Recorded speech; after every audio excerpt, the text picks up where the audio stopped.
March 20th, 2017. Solemnity of Saint Joseph, spouse of the Blessed Virgin Mary. A reading from the second book of Samuel. The Lord spoke to Nathan and said, "Go, tell my servant David, when your time comes and you rest with your ancestors, I will raise up your heir after you, sprung from your loins, and I will make his kingdom firm. It is he who shall build a house for my name, and I will make his royal throne firm forever. I will be a father to him, and he shall be a son to me. Your house and your kingdom shall endure forever before me. Your throne shall stand firm forever." The word of the Lord.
A reading from the letter of St. Paul to the Romans.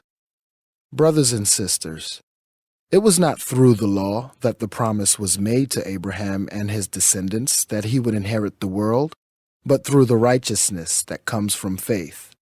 For this reason, it depends on faith, so that it may be a gift, and the promise may be guaranteed to all his descendants, not to those who only adhere to the law, but to those who follow the faith of Abraham, who is the father of all of us. As it is written, "I have made you father of many nations." He is our father in the sight of God, in whom he believed, who gives life to the dead and calls into being what does not exist. He believed, hoping against hope, that he would become the father of many nations, according to what was said, "Thus shall your descendants be." That is why it was credited to him as righteousness. The word of the Lord. A reading from the Holy Gospel according to Matthew. Jacob was the father of Joseph, the husband of Mary. Of her was born Jesus, who is called the Christ. Now this is how the birth of Jesus Christ came about. When his mother Mary was betrothed to Joseph, but before they lived together, she was found with child through the Holy Spirit.